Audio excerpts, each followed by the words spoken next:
This section covers setback exceptions found in Articles 3 through 9 of the Denver Zoning Code. Our first setback exception is for porches, patios, exterior balconies, and above-grade stairways.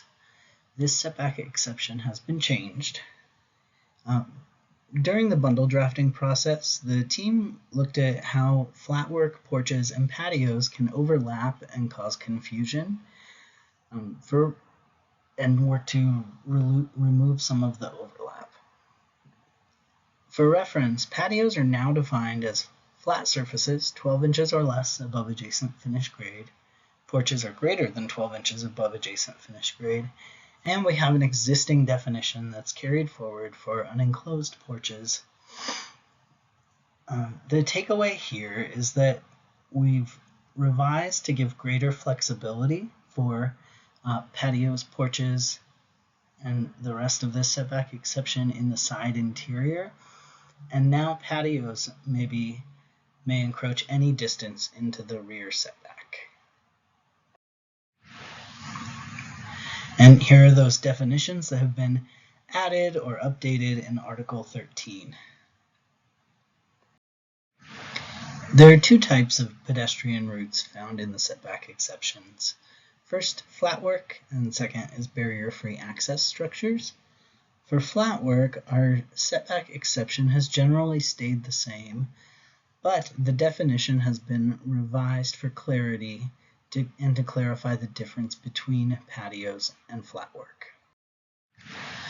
Our second pedestrian route type of setback exception is barrier-free access structures. In this setback exception, we have removed the limitation that these be allowed as a setback exception only for existing buildings. Now these may encroach into any setback for existing or new buildings. This is important for furthering our plan guidance to create accessible neighborhoods and for creating more equitable outcomes in the built environment.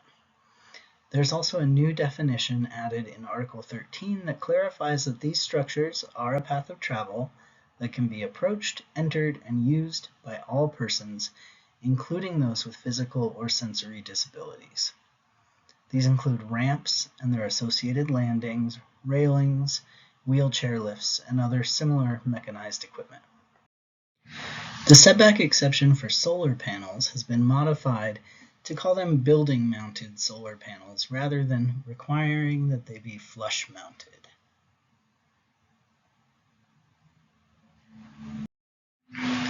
For utility pedestals, transformers, and other similar equipment, we have increased the maximum height of these to 4 feet to match the allowance for minor detached structures. For mailboxes and other accessory structures, we have added a qualifying statement here that these structures serve a similar utilitarian function, and added the example of freestanding bike racks. This expands what's allowed under this setback exception to include other types of structures serving a purpose on these zone lots. In the setback exceptions for retaining structures for window wells and below-grade areas for exits, we've clarified that the height of these structures shall not extend more than 6 inches above finished grade and shall not extend more than 4 feet into the setback rather than 4 feet total. We've removed the setback exception for ground-mounted air conditioning units and other similar mechanical equipment at the request of our colleagues in the Department of Public Health and Environment. We also believe that these can be covered by the minor detached structure building form, and the Z-pin has been removed to allow that encroachment into the setback.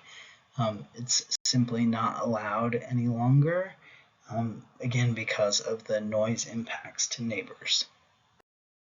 And finally, the setback exception for projecting windows has been removed. This was suggested as a way to simplify our setback exceptions and simplify reviews.